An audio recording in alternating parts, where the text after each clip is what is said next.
ayo mafaranga muziki yakoze Bogace bakagarura umuntu ngo yarakiza ameze neza mwabonye yarakize yakize akora he kubiye bitaro abyazamo ko ari muganga mwiza wabyazaga ari nacyo cyari cyatumye abagore n'isi n'ubutaka twese duhaguruka yari penikira buraya nyewe ararwaye ararembye n'umuntu wacu koko turabibona ariko hari umuntu wamufasha hano kugira ngo yibe bana biriya bintu sasa Sabe bambwiye ko afite amafaranga menshi kandi nanjye ntaho nahera mbi akana kayafite ashaka umwavoka wa miliyoni 5 akiri ikirego mu rukiko ubundi muba basirimu. Nyuma hakozwe inkuru nyinshi cyane.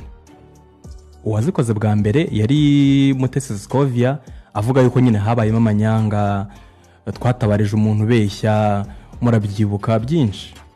Scovia ni umuntu tuziranye n'umuntu afite nimero kuva kera ntigeze anaza inbox ambwira ati rero iyi nkuru wakoze bashaka kuba bakubeshye. Iyi nkuru wakoze dore indi verisiyo. Nibura ngabe ambere umukorege mu itangazamakuru ko Scovia no umunyamwuga ntago ari umunyamakuru usharirata ntago ari umunyamakuru nyine uvuga ibintu biraho ngaho n'umunyamwuga. Ikindi uyu munsi niwe muyobozi wa RMC n'urwego rutoroshye. Donc ukoze comment ku kiganiro nakoze uri muragaragaza ngo habayemo ubujura. Iyo yavuze bishobora gutuma abantu batanze amafaranga bagenda gufata Sabe bagakubita umuhini cyangwa ashobora gutuma umuntu atakarizwa icyizere. Biriya bintu yavuze byatuma Sabe atakarizwa icyizere no kumwangisha abakoze icyaha. Iyo bihamijwe n'urukiko ahanishwa igifungo kitari munsi y'imyaka 3 ariko kitarenze imyaka 5 n'ihazabu y'amafaranga y'u Rwanda atari munsi ya miliyoni 1 ariko atarenze miliyoni 3. Aho ni mu gihe yahamijwe n'urukiko. Bose impande zombi ziri mu kuri nuko gusa abantu babiri ntibabatekereza kimwe. Kandi buri wese afite umunwa na platform ibyo surubanza birinde guhangana personally ahubwo buri wese aze agaragaza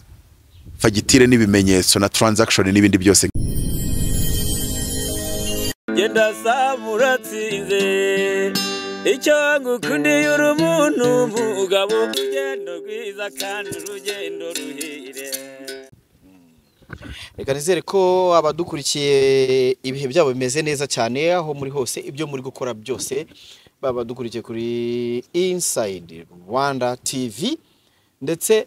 no ku Rugendo Online TV. Mwese nizere ko ibihe byanyu bimeze neza cyane. Turakomeje n'ubundi mu biganiro tubagezaho bya buri munsi. Mutabazi Apotre naringiye guhita nguha amatitre yawe yose ariko nsanga nta amatitre naringiye kwandikaho ngo songwriter none nsanze ari book writer akaba umwe mu banditsi bitabo beza cyane dufite akaba umwe mu ba sesenguzi tugira beza ibyo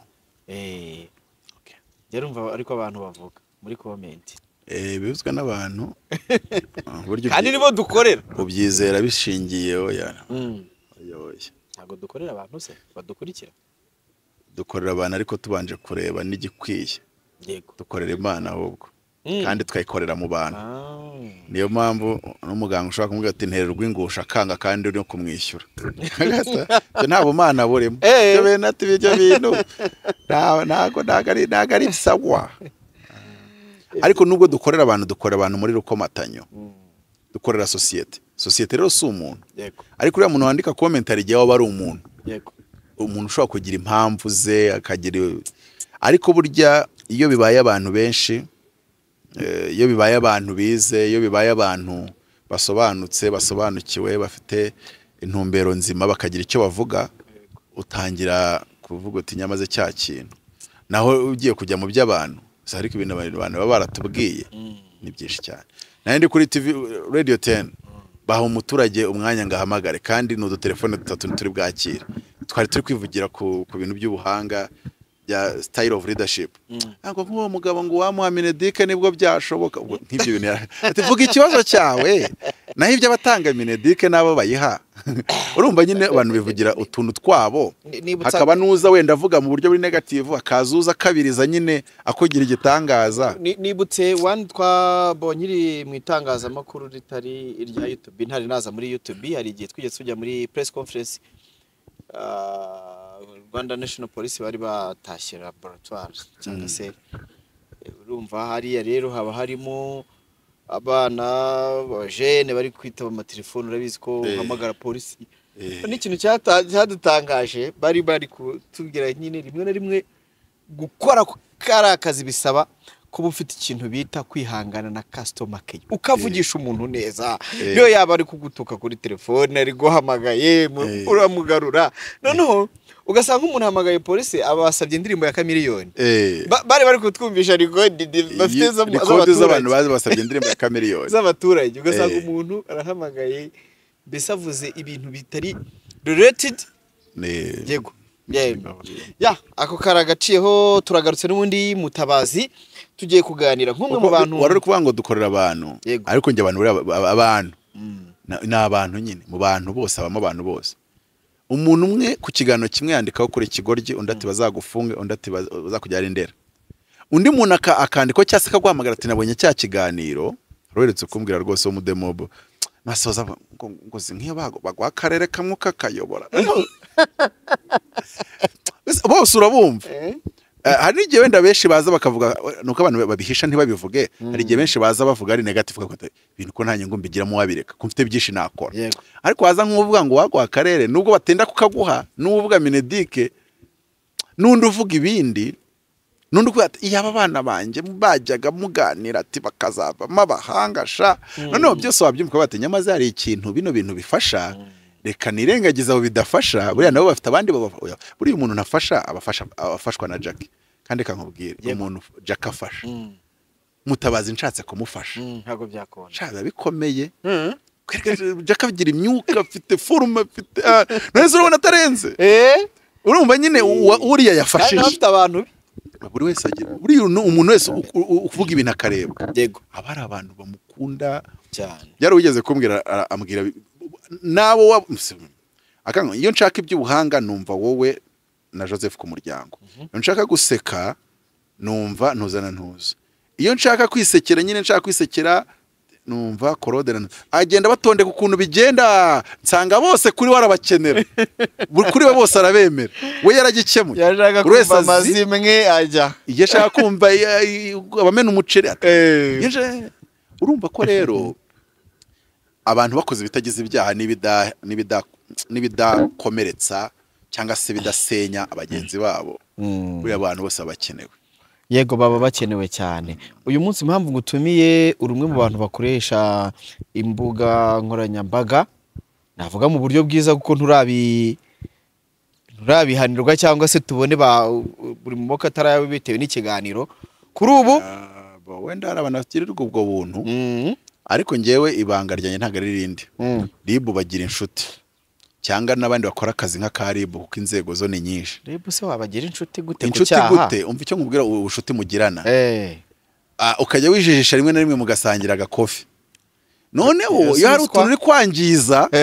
bakakurabura bati buriya nka kariya si sawa buriya na kariya si sawa kuko nyine winjiramo bakureba ubwinjira cya nyine winjiramo ko nkari urengejeho buriya byaba ari ibibazo you see that ndeka nk'akagero koroshye njye nwanga ibanga inzego umva ko utagomba guhangana nazo nimba zigwaye warning wishaka kumva ngo ubusenga warning ko ntayumva ntago ugomba kuyumva ntago ari twatoye ntago ari tuyobora ntago ari duhemba donc nimba bakwe kari kibazo ni ikibazo wishaka kuzana mambo yawe na tatizo zawe hamwe waba ubyumva utabyumva singombwa ubyumve kwanza none se ubungu kwatubwira ngo high voltage kutaricara ngo ntago mbyumva oya do ababyiza ko kari high voltage bakwe kari haute tension bakubwiye yuko ukozeho wapfa ntago uzumva ngo simbyumva kabiri babajije his excellence umugani ngakunda kurenza indi mu migani yose yaravuze ngo nyamwanga kumva ntago hanze no kubona yo high voltage ikozeho kuba utabyumvaga utaranabyize wumvaga bitajya no mu mutwe byajyamo se ko byajya mu mutwe kandi bita bikujyana ni kuzimu mu magambo make hari ibintu utagomba gukina nabyo nawe nk'urugero nigeze ngira gutya bafunze ngo guma mu ntara vuga mu izina rya prime minister rya prime minister se yantwaye ariko umuntu we tuza kwicara turi kwisangira ko faranga tere buriya nka buriya tari kintu buriya utatekereje ati buriya inama ya cabinet ibiyobowe na his excellence ari kumwe na prime minister n'aba ministre bose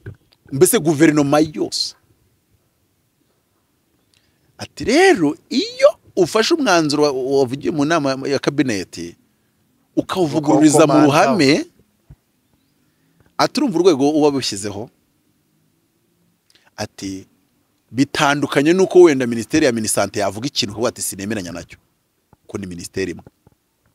perezida ntiyarara naho hafi wasanga icyo kintu yanavuze perezida atacyemera nawe donc ariko batarakimugezaho gusanga bababwira ati niki bitandukanye nuko tujya kuri RSSB tuti mwazamuye imisanzu ati biratandukanye abimbwiye nanjye kuko nsubiza ubwonko inyuma ndabaye kuzikari byo ubwo rero ugiye kumaza ikibazo ubanje kuvuga ngo nzikoresha neza icyambere aho bigeze nuko umutima nama ugomba gukora ikintu wabanje kumva ko kiri bwubaka societe kabiri ukareba abakurusha ubumenyi ku byagirira akamaro societe igihe cyose bakubwiye ngo iki ntigikwiye ntutegereze ko bavuga kabiri gatatu ntutegereze ko ibintu byose azabivuga officially ntutegereze ko ibintu byose agomba guca mu nzira iri official kugira ngo babivuge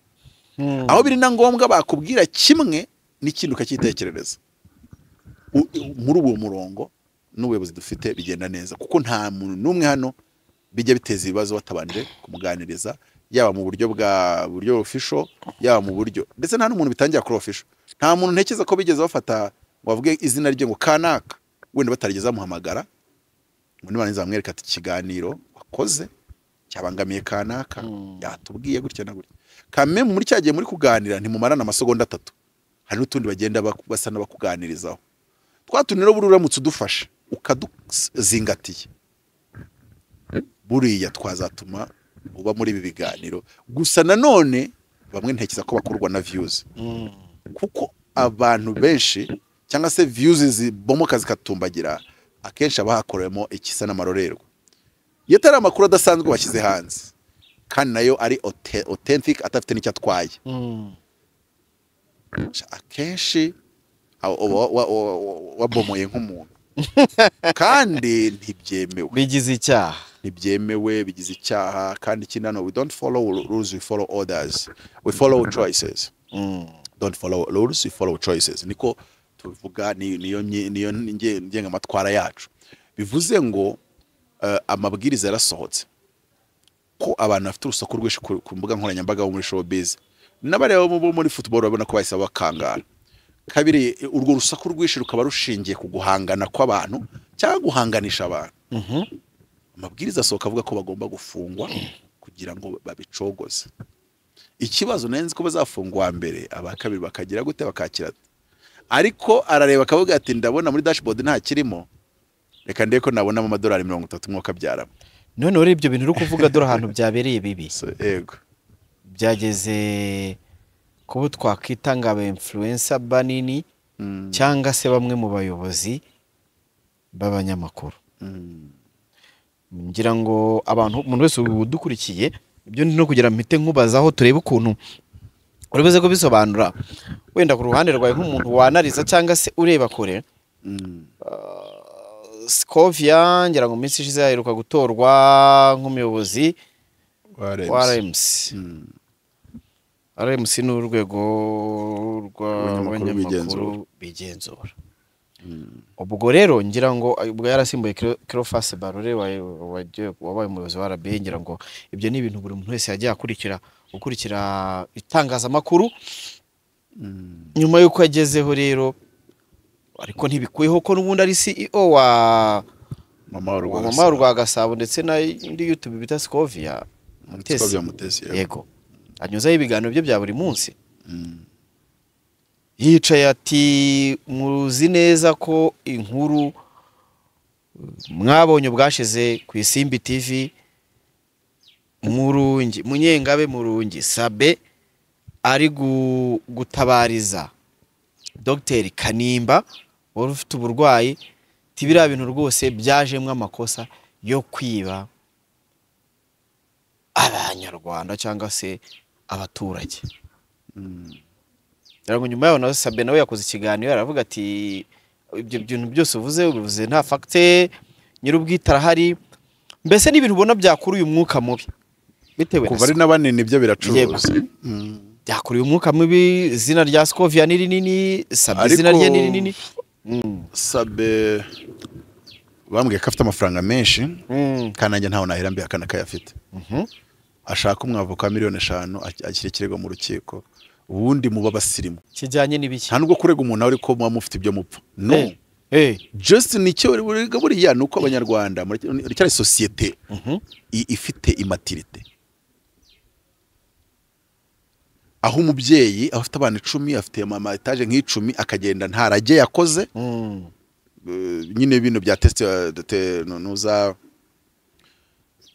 abana bagasigaraho nabo ngo nabavandimwe ubwo mu cyizere ejo bakarogana cyangwa bakubitana imihini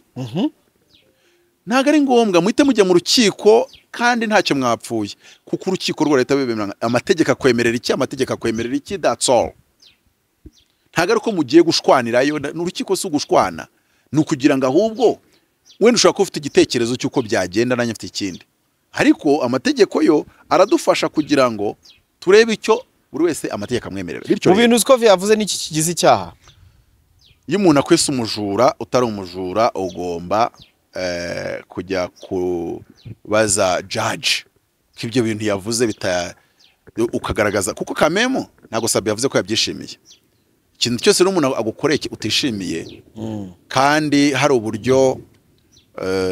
ubona wagira ubu nshatse kuvuga ngo aho kugira ngo abantu bohererezanya amagambo muri media ikibazo rero tugira mu Rwanda ni iki ngiki amategeko yacu kuntu yanditse njye nyegeranyije nayo ibihugu tuba tugerageza kugaragaza ko natwe turi kuzamuka twerekeramo nyine bibi standard z'ibihugu bibi biteye imbere ubundi Sabe yakabaye arega Scovia kuri iyo mvugo yamutsinda byibuza urabizi neza ko byibuza umva nkubwire byibuza bakamuca miliyoni ziragati 150 ariko hano uramutse unamutsinze ngo nyine ngo ihazabu ngo ya miliyoni imwe ariko nabwo baca miliyoni barebye ubushobozi bw'umuntu oyasha uretse ibyo ngibyo kumbwira nuko amategeko tutayafite gutyo kandi ubundi niyaca ibyo bintu hahandi baguha fayini kuzayishyura nimba etaje wari uri kuyuzuza ukazajya kubona ukabona umuhesha w'inkikaraje da noneho bya bintu utangira kubona ko biri serious etaje nayigejeje aha hantu bintwaye izi imbaraga none igendeye gusa muri just mu rubanza nsinzwemo ngo nanavuze ngo umuntu ngo yaribye urabizi neza ko Scovia adafite fact z'ibyo avuga nk'umunyamakuru w'umunyamwuga kabari n'umuyobozi mvuze ni general ntago mvuze ngo umucamanza yabimuhamya kari koko bimeze ahubwo mvuze ni general wenda hari indi angle byo wari uri kuvuga muti umuyobozi wa RMC yego Barore ntago ayoboye RMC yagera kuri RBA ngo areke kuba umunyamakuru wa RBA ndetse anavuga ibyo yumva ubunyamakuru bwe bumusaba kuvuga uko abyumva uko yemeranya n'umutima nama we n'umwuga yize aho ngaho rero niho abantu bamwe bikunda kubagorera kuvuga ngo ubwo wayoboye iki ntago ukigize iki ntukivuze iki nta critique uzongera gutanga gusa nanone nyine ajya kugira umuyobozi ni mwe mwamuteye nk'abanyamakuru mwagombaga no kuba hari inyandiko ruriya rwego rwa RMC rufite mwereka do's and don'ts z'umuntu wabaye umuyobozi akiri no mwitangazamakuru nimba bagiriye umushara simbiza ariko biramutse bitawugira byagorana kuko kubinda bari mu kazi mu buryo butandukanye ntuvuga rero ngo wende iyo side yo tutayijyamo cyane ntago tubura ko nanone iyo ari kuvugira ku gitangazamakuru cye aba ari kuvuga nk'umunyamakuru aba ari kuvuga nk'uwo yamye ari we mbere yuko mumutora biba bikuyeho ko ari umuyobozi babikuyeho ko ari umuyobozi nyine nakubwiye ngo iyo hariho iyo ntuza twari kumenya nk'urugero manza hari iyo umuntu agiye hanze y'igihugu ari umudiplomate ajyana n'umudamu we kandi umudamu ntemerewe kujya business akora agomba kuguma mu rugo nk'iyo akaba umudamu nyine wa ambasaderi cyangwa umudiplomate runaka ariko nk'urugero ibyo bintu bitaranditswe muri do's and don'ts nkuko mu Rwanda tuzi ko nta muntu wemerewe kujya mu myanya ya leta ngabe ajye no kugatuta bwiriza cyangwa akore abo umuyobozi w'iyobokamana ariko hariya mu Uganda Serwada ni depite anasengera abantu kimugaragura hasi bakagwa hasi nago barora kibwiriza akiri pasiteri ntago ari muri politiki ayobora ikigo cya leta biratandukanye ariko nta meya wagiye gatuti mu gisirikare byo noneho bisigaye bibi cyane. Umva niyo wari colonel ushaka kugira ngo urye the mob yihuse, hano wajya gatuti ka preaching akagira umuntu biri coding, harya afande akagira umuntu biri coding, umuvugizi wungirije oya rwose. Ariko araramye. Ndi kuvuga byari kera cyane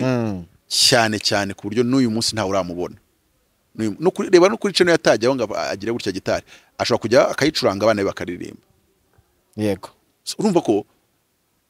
afite kuzirikana icyo kintu yuko hari umurongo cyahawe. Urumva? Hariya Serwada atura abantu hasi, bino byo gusenga umuntu akagwa hasi, akajya gutyo ikote irusengero rwose rukagwa mu mande, agahita ajya muri parliament. Aho ni Uganda rero sasa. Hano rero hari ukuntu babitandukanye, ariko nanone biba byahawe umurongo kuko inyandikira hari ivuga ngo buriya Mutabazi baye ngombwa yuko ajya mu nzego z'ubuyobozi, bambwira ngo Mutabazi urahagarika kuba pasiteri uze uyobore, ntago na wagenda ushaka kuba pastor still ngejo bazumve ngo hari umuntu wagwaye ituro ry'igihumbi cy'amadolari ngo umusenga na niyo yakira kandi uri n'umuyobozi at the same time. Ejo bazanumve ngo yagwaye ituro ngo urasenga ntibyakoreka. Urumva ko ariko boho biranditse, ariko ibya RMC bishaka ko bitanditse. Bityo rero ntago ejo nimbona Scovia yagiye muri M23 sinzabivuga ngo ko yagiyeyo,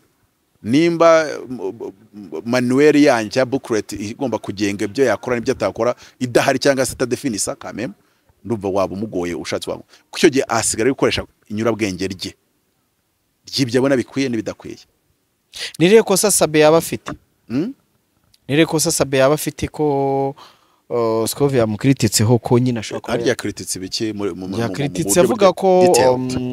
yakoresheje umuntu ikiganiro urwaye yahuye n'umuntu urwaye kugira ngo nibwo buryo yabivuzemo, n'ubundi urwaye indwara itazakira, babona uburyo bwiza ari ubwo kwaka abantu inkunga yo kumufasha, ariko ngo ya nkunga ntago yigeze imuvuzwa nkuko yari yatswe. Ni muri iyo mvuga bivuze cyangwa nabyumvisha mushuka, nukuvuga ngo ya nkunga nukuvuga ngo yaravuze batse amafaranga yo kumuvuza ntago bigeze bamuvuza muri uburyo. Yego kubwiye muri uburyo indwara bita kleptomania urayizi? Ndayo ariko reka nyivuge muri ubwo buryo nayisacinze ndi mu kiganiro bushize, ntaga nigomba kujya gusubira ndumva ari kleptomania something like that. Nandi mu kiganiro umuntu aramubwira ngo mpano y'Imana ngo yavuze ko Ezekiel nako n'umuhungu wanjye yitwa Kameme, umuhungu witwa Ezekiel, ubwo na mpano y'Imana ngo yitwa Ezekiel. So uwo bazi no umuhungu wanjye ngo yaravuze ngo arwaye indwara yo mu mutwe. Ndavuga nariko ndi kumva mu busesenguzi bwanjye bazareba nimba hari abandi bantu barwaye indwara zituma bajya kwiba abantu, nibaramuka bamushinje koko hari abantu ajya atwara amafaranga yababwiye ko ari buyatubure. Ese umuganga wamupimye, ndavuga nk'urugero, ariko nk'umuganga yaranditse yuko windera akavuga ko arwaye kleptomania, banamurekura kubera iki? Iyo ndwara ni indwara yo mu mutwe ituma abantu bagira nyine binjirwamo n'imbaraga yo kumva bajya kwiba, bagakora escroquerie, kwiba muri rusange. Yego uko nanditsemo icyo genda bangwe se ngo hari indwara yatuma umuntu yo mu mutwe yatuma umuntu yumva ashaka kujya kwiba banke, nyine AI ita yinzanira kuki nayinzanye aka kantu. Urumva ko ngiye gukora ikiganiro ndi kuvuga ku ndwara mbanza no kumenya iyo ari yo, kuko kwega ngo Karasira no abaganga baragaragaza ko afite ikibazo cya depression, ariko iyo depression idatuma ibyo avuga batari conscious yabyo, donc atari in control yabyo, ku buryo urukiko rutabura kumugenza ku byo yavuze. Sinzi muri kubiki ndi kubyumva cyane. Aho ngaho ni tushe ya Mutabazi, ni tushe y'urukiko ivuga ngo okay yego ufite indwara, ariko se iyo ndwara iriya yitwa Parkinson. Iyo yamupushinze kujya Parkinson banavuga ko Biden ashaka kuba yifite. Parkinson kuba bavuga ko ayifite nuko babonye abaganga bayivura binjira muri White House. Kuki se Biden ataretse kuyivuza? Parkinson ntikira, nabo bari kubivuga, nabo bakubufasha bavuze ko idakira. Ntago bigeze rero babeshya, they didn't lie. Kuko iyo babeshya bari kuvuga ngo irakira oya, bavuze ko idakira, ariko byibuza ko umuntu avuriwe mu bitaro byiza ubuzima burushaho kuba neza n'igihe yamara kikaba cyakiyongera. Hari umushuti wanjye yigeze kuvurirwa i Butare ibintu bibashiraho, ariko mbere ko bashiraho urura rutoya bari bararukase hafi kurumara rw'uwo mwana. Byavuga ko ari amarozi, ariko ibyo ntabijyamo. Bamuzanye Faisal. Faisal yamuvuye ibyumweru 2, ntago yigeze yoroherwa n'umunsi wa rimwe, ahubwo 2 byarangiye apfuye. Babacaginga $30 million. Nuko ibitaro bikora. Ariko none hano ndakuzana ikintu ngo Scovia afite freedom of opinion. Nanjye nkuko nyifite ninjya ku making opinion nka Mutabazi nda making iyo ngikoze gutyo, nawe ariko najya ku making ye kuri Scovia ni impamvu arebwa cyane kurenza njyewe. No, ni ibitekerezo bye. Fata amavuta avuga ngo bidakuraho iby'abandi. Okay, uretse ibitekerezo by'umuntu uri influence nka Scovia bigera kure, abagomba kubyitwararika. Noneho nkuko umuyobozi wa RMC bikaba karusho. Noneho rero nanone ashaka kwibaza nimba wenda ntekereza ko Sabena wari muri RMC, none uri kubivuga uri nk'umuyobozi we, nabyo ni ibintu. Yego, Barore yakoraga yabazaga president, nta rimwe yajyaga yatakinga a person. Nk'umuyobozi wa RMC it's good, ariko kuri uwo wundi nanone bagiye kumutora babona ko atari Barore. Ibiganiro bye bitandukanye ni nkuko aba Eugene nangwe ntago uzamusanga ari kuvuga ntuza. Eugene nangwe akora ibiganiro byo mu Cyongereza, gahunda za RSSB nshyashya turazivuga iki, akazana expert bavuga mu Cyongereza bakavuga.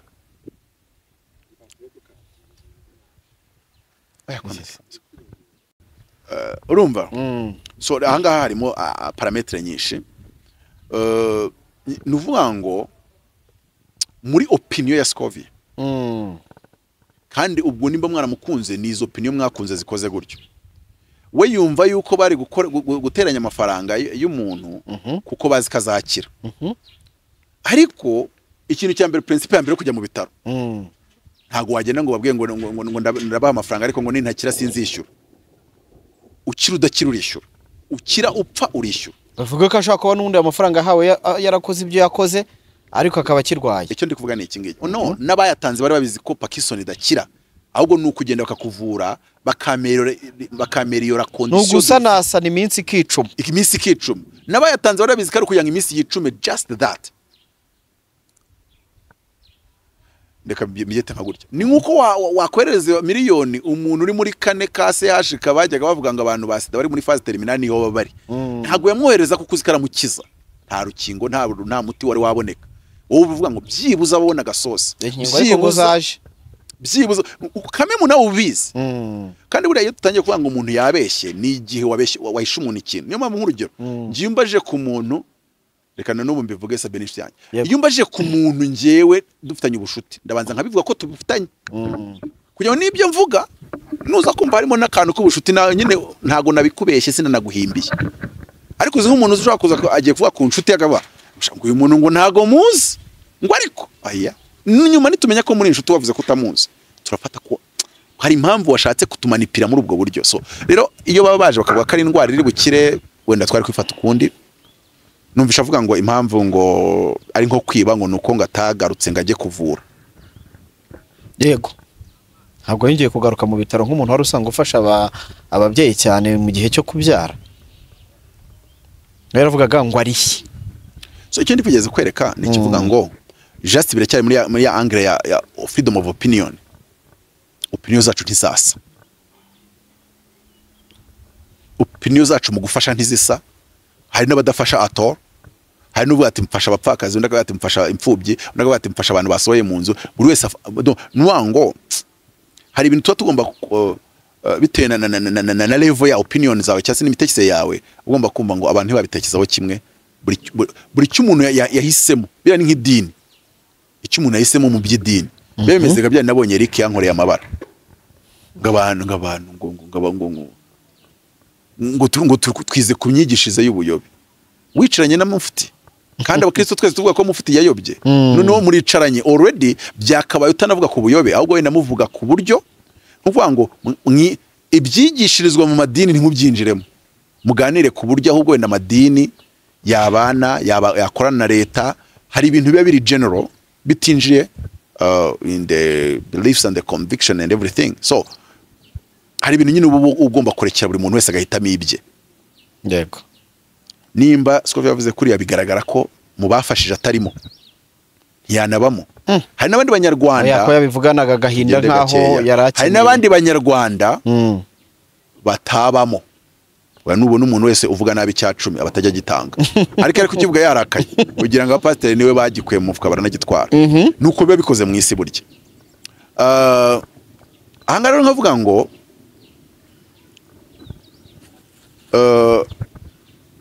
na mbere urabizi ko nyine yanatangiye bwati mbere nabivuze abantu barantwama. Yego. Abivuga mbere nari nzi ko yahawe PR na Minisante kandi bigaragara ko yavuganye n'abantu bayo bitewe na information yatanze zigaragaza ko Minisante ari byo yakoze mu buryo butandukanye uretse ko no mu kiganiro bashaka ko baravuze ko ari byakozwe yari afite information yahawe n'umuryango we ariko nanone cya kinakubiye cya opinion imiryango turayizi hari igihe abavandimwe tubana ntawe ujya imbizi n'undi batumva n'ibintu okay mu mitekerereze ntimuhuza ariko nyine ntimunajya imbizi bibaho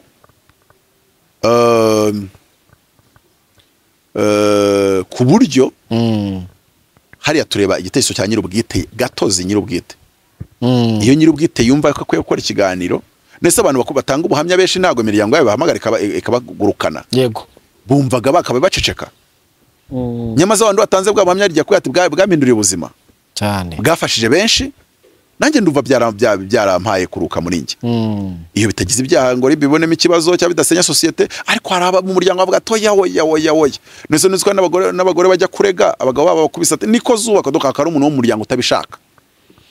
kurande rumwe niba yarakeneye miliyoni 100 n'urugero sinzi yarakeneye uwo muryango ukaba udashobora kuzimuha kuba umuryango warakazwa nuko yavuze keretse unyeretse ngo twari turi kuzegeranya kuki yaduciye inyuma akagira gutya kandi nanone ni uburenganzira bwa gatozi ngiye umuryango wanjye ushobora kuvuga ngo ugiye kunyubakira inzu ya 50 giye vuga ngo ngiye kubwira abakunzi banjye kuri za YouTube bampe 50 nubaka inzu cyase nubaka ya 300 cyase nubaka ya 10 nanone ndacyafite ya freedom yo kuba uwo muryango udashobora kuntegeka sini muri kumva iki kintu yego ariko izo principles zose hari igihe umuntu aba atafite ubushobozi bwo kuzumva zose icyarimwe kabiri niyo yazumva zose ntago nakwenga abantu babiri ntibameke ngo opinion isa okay bijya bibaho ariko umuntu yaravuze ngo when everyone thinks like everyone it means that someone does not think anymore and that one is the people nubona abantu bakanga ngo ndumva ari ntushaka kwemeza ngo nanjye niko ndi kubitekereza asoke makuzo adijo na juteriye abane mu ryarya aho ngaho idashaka gutekereza kwiteranya ngicavuze ngo nanjye nicyo ibintu nk'ibyo ngibyo mu byukuri buri wese agira ibitekerezo yego ariko nayo tugomba kwirinda ibitekerezo byashinja umuntu ubujura ariko uzi uvuze ngo kanaka yaribye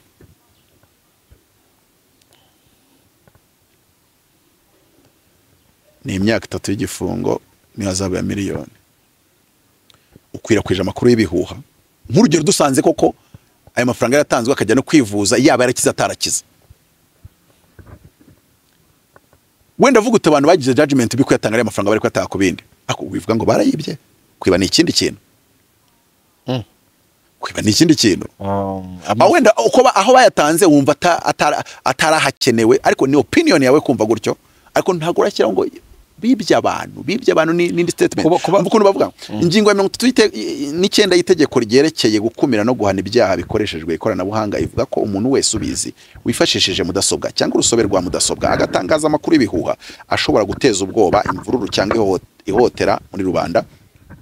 iyo yavuze bishobora gutuma abantu batanze amafaranga bagenda gufata sabe bagakubita umuhini cyangwa ashobora gutuma umuntu atakarizwa icyizere biriya bintu yavuze byatuma sabe atakarizwa icyizere no kumwangisha abakoze icyaha iyo bihamijwe n'urukiko ahanishwa igifungo kitari munsi y'imyaka 3 ariko kitarenze imyaka 5 ni hazabu y'amafaranga y'u Rwanda atari munsi ya miliyoni 1 ariko atarenze miliyoni 3 aho ni mu gihe yahamijwe n'urukiko yego ubu rero ntabwo yabihamijwe n'urukiko ibyo avuze bibaye ari byo yego ibyo yatangaje bibaye ari ukuri ugiye kumbera nka ribu nabwiye ngo abantu bose bakoze ku nkuru ya Kinyinya babafungiye imyaka 5 nkabona imeze nkaho ari kubikeneka nese ribizi ko nabyibagiwe nese arizi ko nabicece ko nanjye hari unkirishijemo rero ntago nari mbise ko wagiyeyo twarahuye ese nyandi umwana mubi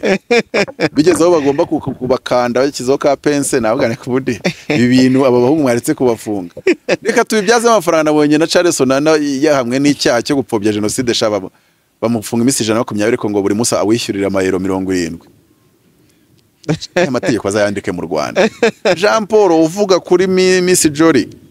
fine ya 15 undi nayakura nyine ubwo butanu ujya kuvuga kuri ku muntu uzajya ubanza upima amagambo ugiye kumuvugaho n'ubushobozi bwawe gusa nyine nanone hari ukuntu bireba ukavuga nanone kundi ruhande se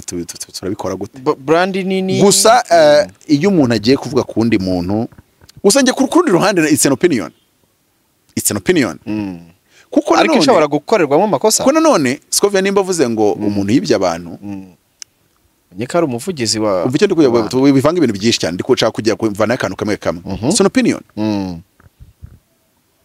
niyo mpamvu nakunda kuvuga ngo mu byaba bavuga ngo gutukanira mu rame ngo nimfata bavuga ngo kanaka nimbwa ningegera ngo nabyo bazavuga ngo wamututse no it's my opinion about him nge ndi kubona afite ubugegera none wari nundi wavuze ngo kanaka ngo afite umugore mubi nabyo ngo bibishyirwa muri dosiye nimba ari wavuze ngo muhe turi mwiza it's an opinion kubona ari mwiza ninde ushobora guhitaza the same muheto akaba kari mubi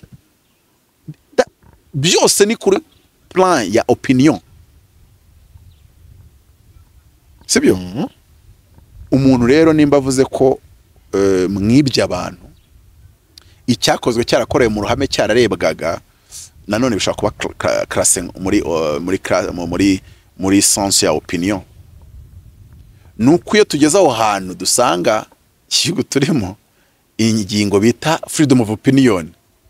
usanga abantu no kwidefinisa bamwe batabisobanukiwe nk'urugero nakora opinion yuko uri ingegera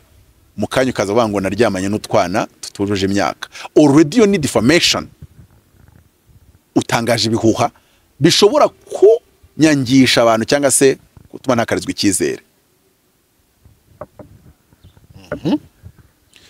abantu Kinyinya mwavuze ko nasohowe mu nzu na n'uyu munsi ntimurashaka kunshaka ngo tubigire aramiyable cyakimara imyaka 5 maze kwivuga nko mu biganiro 30 at least umunsi nzaba strikingira bizaba bigaragaza yuko namwe mwabaye abantu bada no nabivuze wanshaka gate tubigenze tute ariko ntacyo mushaka bari umuntu kumva ari nkagatwiko cyasa okay cyagipfira imyaka 5 byabaye 2022 bizajya 2027 mu kwa munani kuye wumve ko nanabyibu ndabafite rero abantu bagize ute tuganire abantu bakoze umuntu wango Mutabazi bamusohoye mu nzu nabaga gasanze ntago nabagahariye abantu bagiye mu nzu bafasha amafoto violation de propriété privée ibyo bintu byose harava ko umbwira wanjye atako se ari amafaranga nimba utanayashaka waretse basi ngi ko byarambabaje cyane ku rwego mba numva cyugumbwa kuruburana nta n'amafaranga wampaye ariko natsinze imanza nka ziriya nyinshi abantu bacibwa kayabo kandi ibyo ko nzabikora uzi ikintu cyabatabara cyonyine hagati y'umwaka n'icyo gihe mpawe kuyobora RMC nyine nkabona yuko aho nageze ntagomba kujyadirira n'abaturage none se ariko nkomeje kuba Mutabazi bivuze ko free bivuze ko umuyobozi se nta yantuza abafite reka mwereke tujye dushyira mu gaciro nta kintu bafite gukritika ntago wabame ngo ejo kurega kagakire simvuze ngo ntiwamureka ariko hari ukuntu utayavuga ngo byagaragaza isura yindi mbi nanone kandi none uko icyo ukavuga tereka kuri iyi mpamvu ngira cyane yuko nimbarega kubera ko mwatumye ntakarizwa icyizere nkatakaza amafaranga nzaba nteganya kuba kuramo byibuza BTN $50,000 nizo nayishagamo sinameshe papi nzari valence papi $10,000 nta nubwo yari menshi nkaho wasanga uzatanga $3,000,000 ntago ari menshi turi mu kiganiro ndetse turangana turakundana ariko nanone ni igihugu kindera ku mategeko rule of law nakoze ngura ikuvugira wasanga warayikoze nakoze ngura ikuvugira rero muca umwava kwanje najyamo hari igihe azajyamo akavuga ati ahubwo disi mbaye narazikuye hose mu yazatangwa nawe zamuheho ariko icyo nshaka kubwira tugomba kwiye kuba igihugu kigendera ku mategeko uburenganzira bwa mugenzi wawe bugakurikizwa bityo rero nk'urugero nshobora kuvuga ijambo rikoze gutya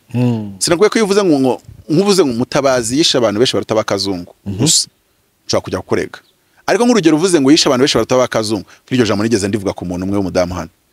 ntuzi impamvu mbivuga gutyo nuko ari amagambo avuga abantu bayakurikije bamarana kandi bamarana ari amamiliyoni urumva icyo gihe ntabwo urabyita ngo nkoze defamation kuko mvuze muri angle philosophique nsobanura n'uburyo ari byo rero hariya Scovia yavuze ngo ni ukwiba abantu kuko umuntu atakize n'umuntu atagarutse ngo ajye mu kazi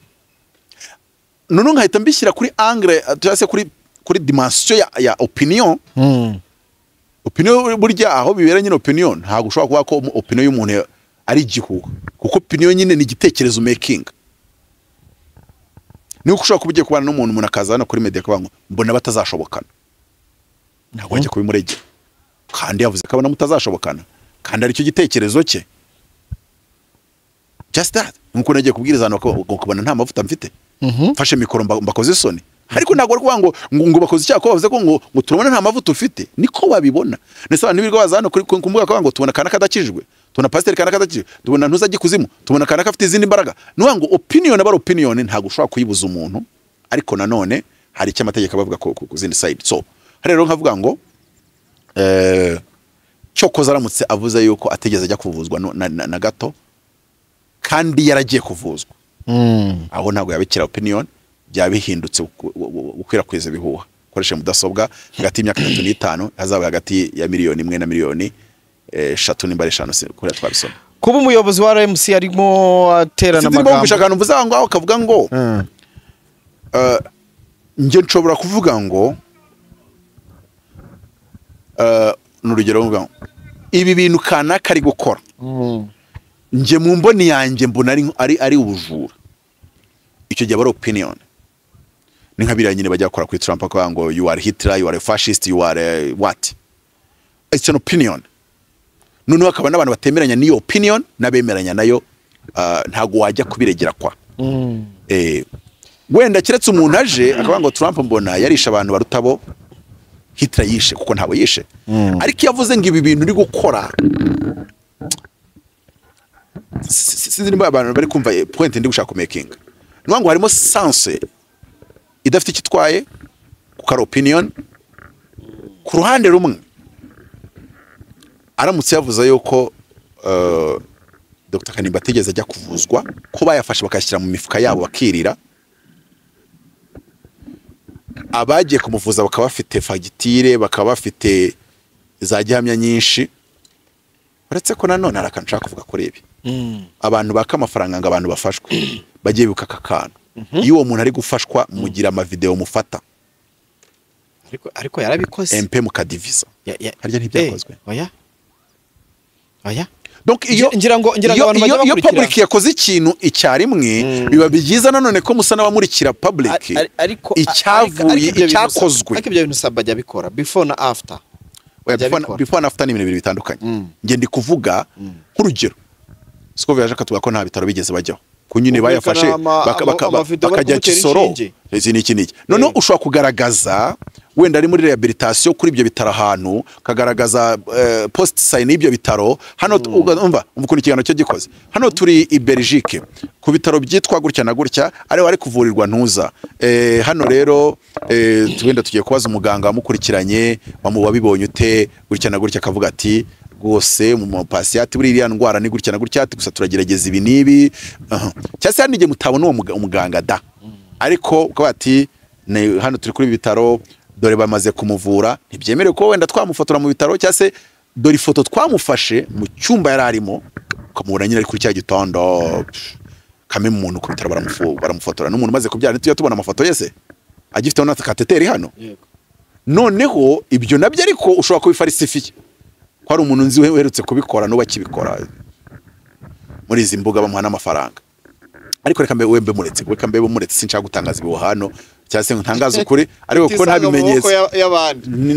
kubera nta bimenyetso akabihindura ibihuha ariko abantu barabikora.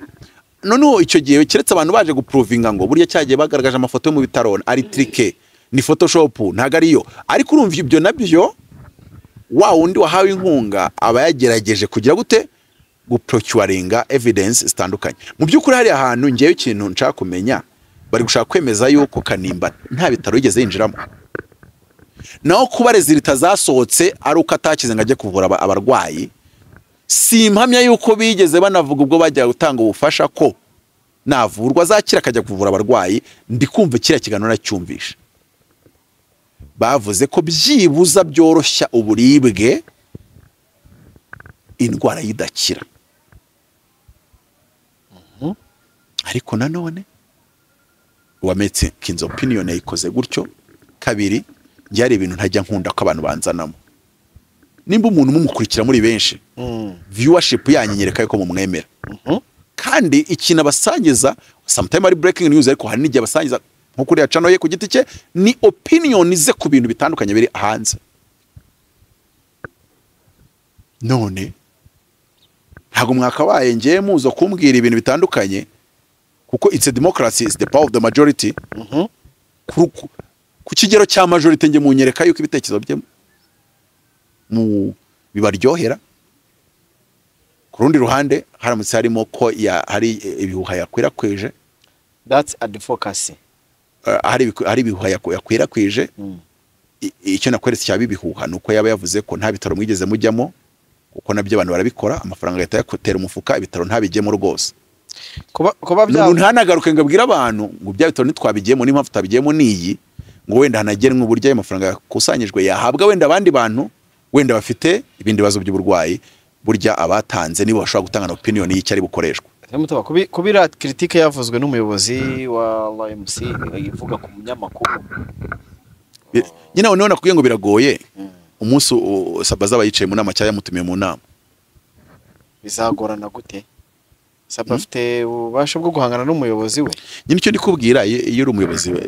byimplika byinvolving ibintu byinshi. Nyine ibyo nakubwiye ngo RMC zandike ivuga ngo uyiyoboye yemererwa ibi. Nk'urugero bashobora kwandika ngo umuntu uyobora RMC aramutse akora indi tangazamakuru yemerewe kuvuga ku munyamakuru amunenga cyangwa mushima. Yakora indi tangazamakuru ariko ritazana amazina y'abantu cyane cyane abanyamakuru bashobora kwandika nk'ikintu kivuze gutyo. None ugiye kuba umuyobozi akajya kuba umuyobozi azi ko iyo criteria ihari, ariko iye mutabyanditse naberetse ko ni nkuko bataranditse mu mategeko atugenga yuko umuntu atemerwa kuba pasiteri ngo ajye no gukora politiki. Ntabwo wafata umunyapolitiki ariko atuti umubwire ngo kuri gukiza kanseri kuko no mu Uganda nakwetse ko Serwada ntawe bimubuza ko ntibyanditse mu by'iwabo. Rero RMC nifite ikibazo cyo ibintu byayo bitari bien defini bitanditse nyine kandi nk'abanyamakuru mwakabaye byanditse. Secondly narinzi icyo bita media fraternity.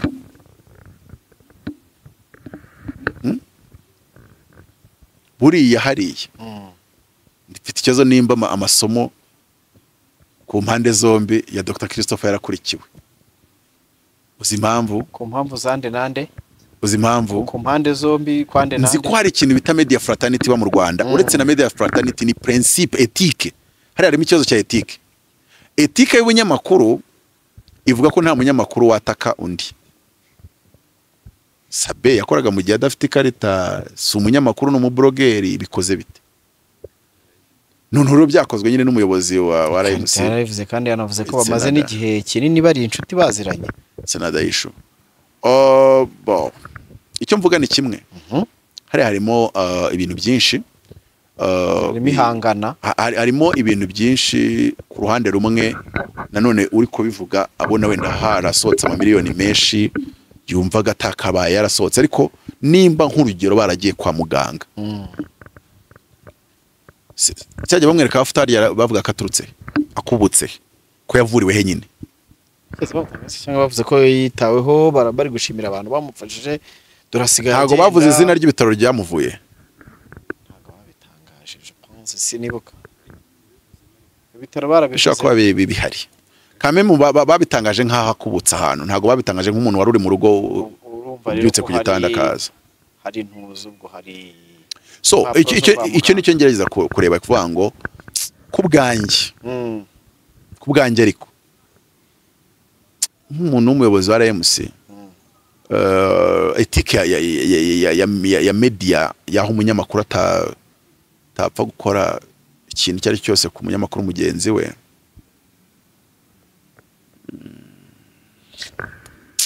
gusa biravanze biranagoye kuko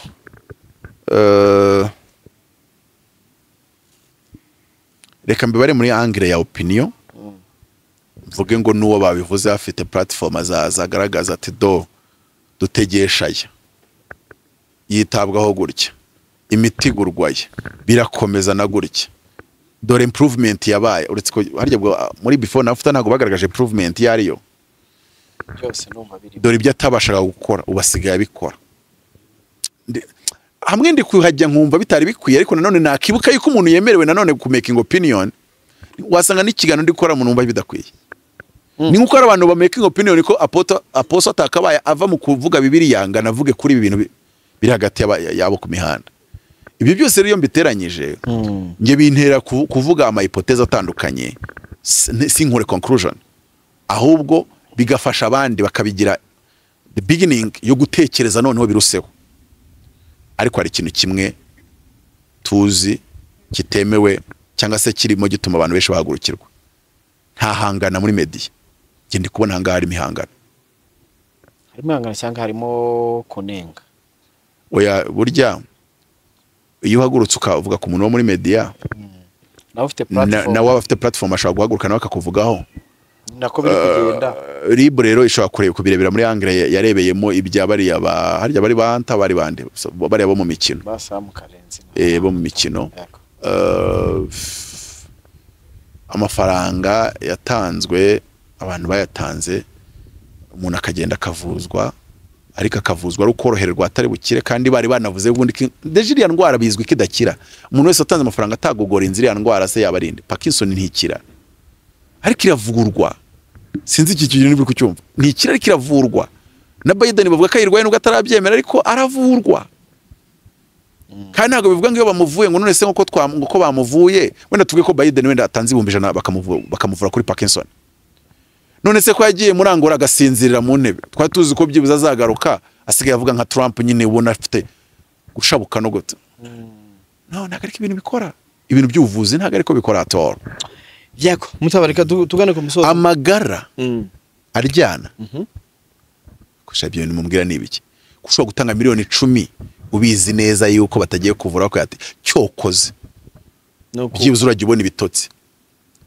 ako niko kaziyongeraho konyine uzajya ubona ibitotsi ntabwo uri bukire tu none se ko umuntu banabwiye ngo byibuze mu mezi 3 uzapfa ko nawe ajya kwa muganga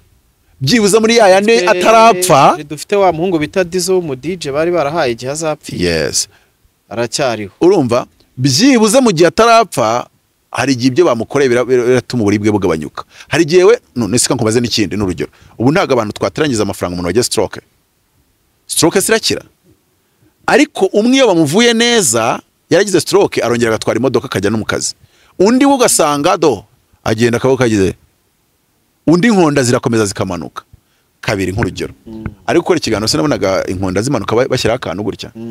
nyina arwaye agaruka after arako twabonye yego yaranagenda gatatu Scovia yakoze ikiganiro akihagera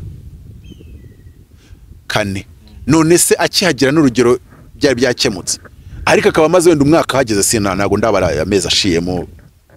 bavuze after nyuma y'amezi akongera akagira akanyina kongera akagira crise so magambo makeya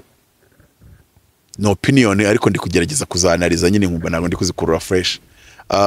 uvuze ko nta kirimo opinion za Scovia nyine ndi kugerageza kuzireba nkabona ko afite right za opinion ariko nareba mu zindi angle nkabona nyine oya Scovia ajya kwivuza turabizi ibyo yavuze ko nyine biriya binatari byo ibyo byari yabivuze na mbere yari yabiganye n'ikiganiro gitangiriye yavuze ati murabizi ko ibi bintu nabivuze ariko mukantwama donc naho kuvuga yatangiriye ngo ariko we yabivugaga agendeye ku makuru yari yahawe na Minisante n'umuryango na Minisante n'umuryango niho yashingiraga kuri ayo makuru akagaragaza yuko abantu b'umuryango batishimiye kira kiganiro cyakozwe batishimiye ko umuntu wabo bamusabisha kandi nabo bifite ariko ntabwo yigeze atwereka turamushinja yuko yibye icyo gihe yavugiye umuryango waramuhaye iki ntabwo tukizi yavugiye Minisante yari yamuhaye iki ntabwo tukizi no ajya yakira amafaranga ya PR kandi ibyo biremewe muri media yego ntatubwire ko umujyi wa Kigali ujya gusenya Rubingi isakaza mu kiganiro muri studio ze ntavuga yuko byari bisanzwe kuko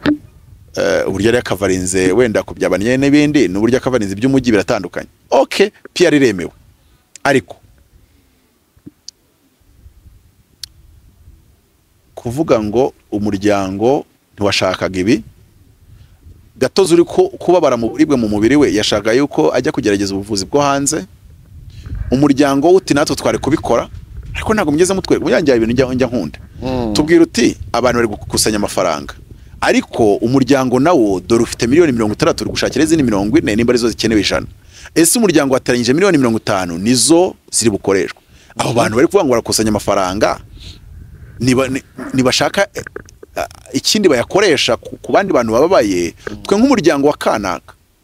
ubushobozi burahari ariko aho bavugiye umuryango wari ufite ubushobozi nge ntabwo nigeze mbona ugaragara mu buryo bwo kuvuga ngo nwango hari ibintu biza muri sansi mwenge nkabona harimo kuduhwinjarika you see that harimo akantu ko kuduhwinjarika umuntu ashobora kuza akavuga ati ngende gusorwa mu nzu abantu bagateranya amafaranga bakayamuha bijya bibaho undaga kubukare atari kuvuga ngo bari kumusora mu nzu nubwo umugabo yapfuye ariko urabona turi abavandimwe b'umugabo we urumva turi baramube ariko ibyo bitvuge utwereka ngo ntiyatwegereye ariko aho tuboneye cya kiganiro twakusanyije miliyoni 10 tugiye kugura ikibanza rwose pe ibi bintu turifata amaboko yacu nk'umuryango ariko twagaruka muri angle ya opinion ubwo nyine izuwo muntu n'urwo rwego ziriho kandi hajemo na za PR hari gihe na bias iza uretse ko iyo PR gusa byari guhera hahandi hacyagihe ariko nakweretse ngo babantu b'umuryango bashobora kutajya imbizi n'umuntu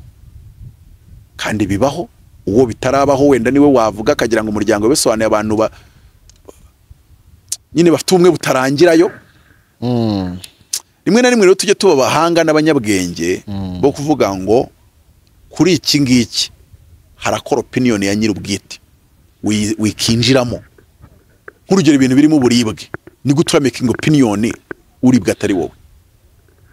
nk'urugero umuntu ashobora ati ndashaka miliyoni 100 njyewe ajye kumvura i Burayi sinzanakira ariko byibuze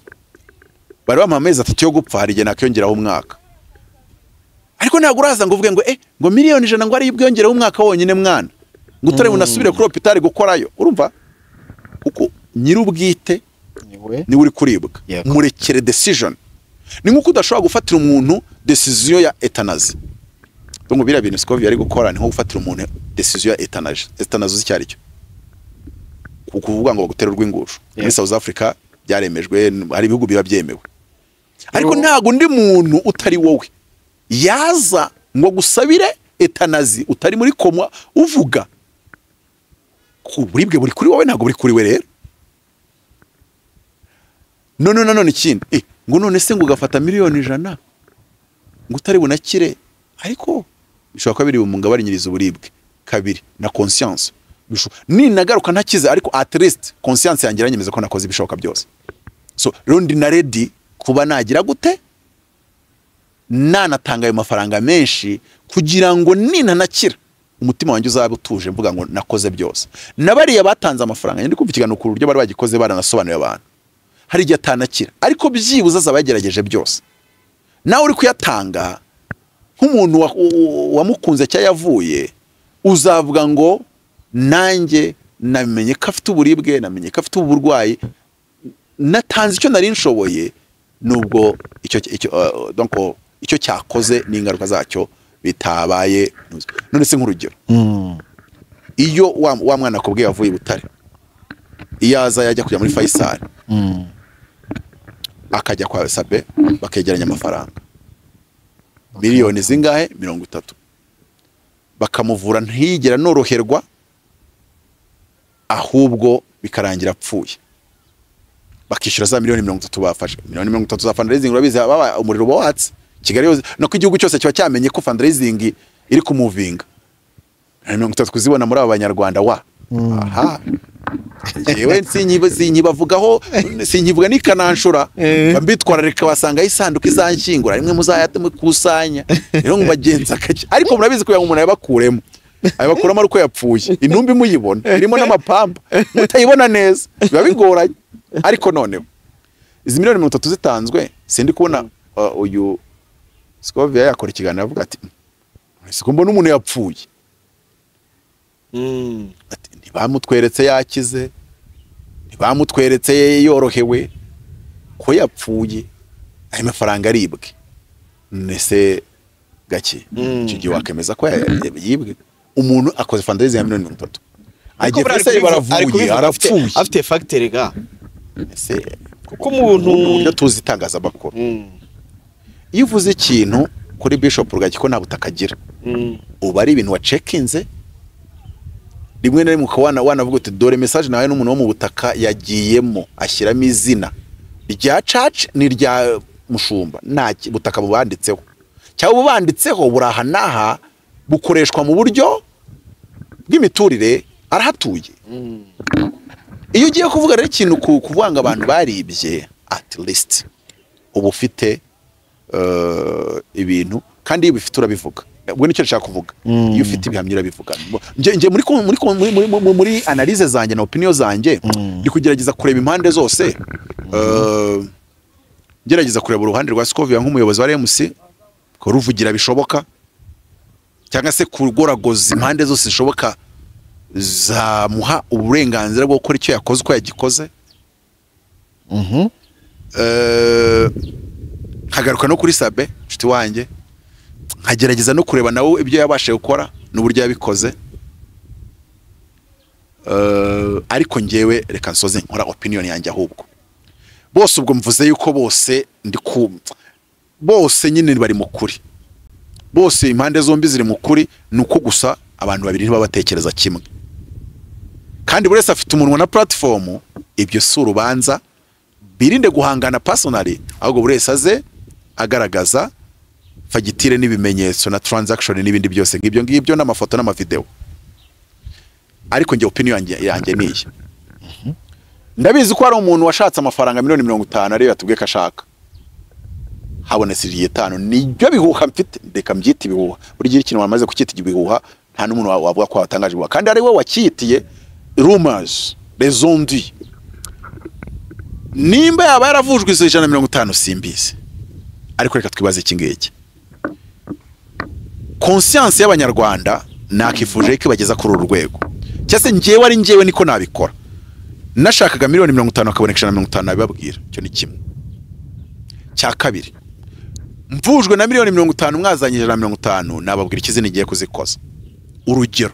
nababwira ngo ayasigaye 50 zisigaye ndazubakamo inzu izatuma uyu mwana twavuje azajya abona ibirayi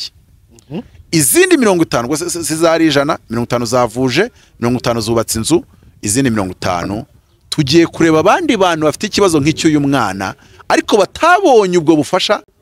uyu yabonye ariko nanone mbere yo kubikora ukabanza ukabivuga in the media uko n'ubundi waje muri media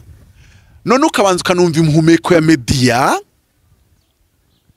kandi nzi ko media yagushyigikira cyangwa se public ari abandi ari kuyafata yose akagenda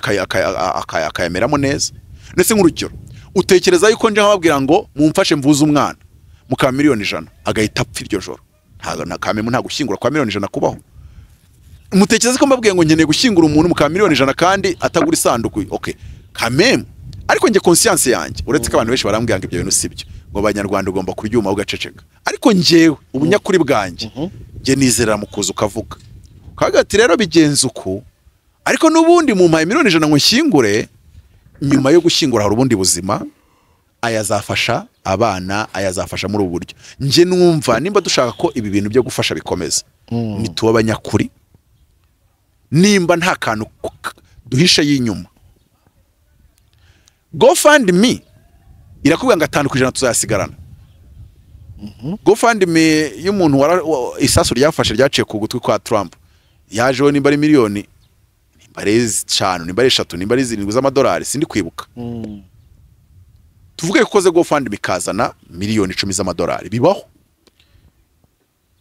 Miliyoni ubwayo hava 5% ni ibihumbi 50. Miliyoni 10 ni 500.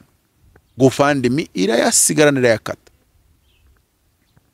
Ariko hari igihe umva ibintu bimwe byagizwe urubanza ngo n'uwakoze ikiganiro ngo hari icyo yabonye. Ibyo nabyo ni urubanza kandi.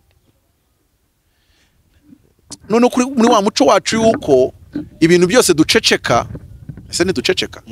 Scovia ntago kuri channel yanditseho ngo tera inkunga. Amahurwa gasaba. None si inkunga bamutera yari yahitubwira.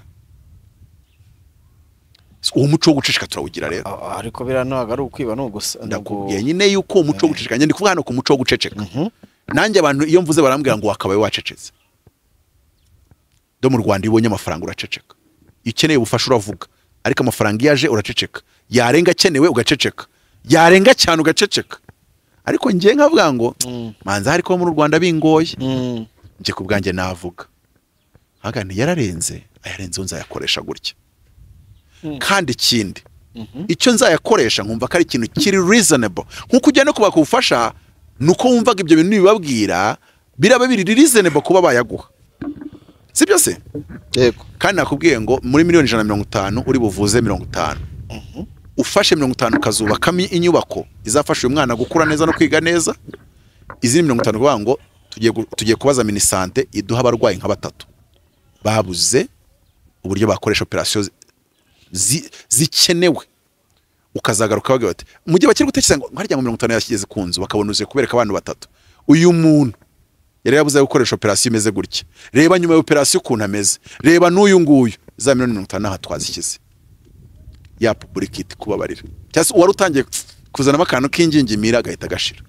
Gusa ntihaburamo nka 5 cyangwa 10 basigara banga yasha. Ugukize utavuje 50 izindi jana zisigaye zose ukazishyira nyine mu ndembe no mu babaya. Nabo ntibabura.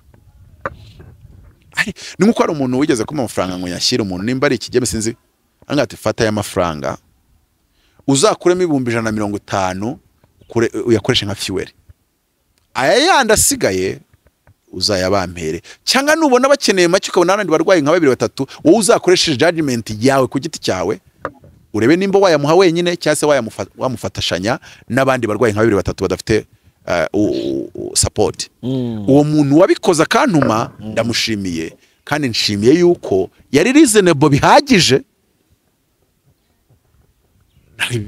Ibintu byacu hari n'igihe usanga accusation abantu bari gukora ku muntu ishingiye ku mitekerereze nkene kuruta uko ariko nimba abantu babyumvise nabo bakabisimbukira hejuru ubwo nabo batekereza nk'uwa making the opinion. Kandi icyo nicyo kibazo. Nanone ntitutazaba muri iyi si ngo sabe mushiti wanjye nanjye ubwanjye tubeyo tudashaka ko abantu ba making opinions. Icyo tudashaka ni kimwe. Don't falsificate facts. Ne falsifiez pas les preuves. Nimba mutabazuye gukora inkuru kuri we kinyinya vuga ngo atuye Gasanze mu nzu y'ibyumba 5 quartier gutya na gutya ni hata. Iyi nzu amakuru yayo yari akoze gutya na gutya na gutya bikoze gutya. Naho nuzwe ngo bayimusohoyemo. Nyoko bayimusohoyemo. Ni cyusha nta uburengereye kandi ibyo nibyo inzego zitubuza kuko byari hangana. Erege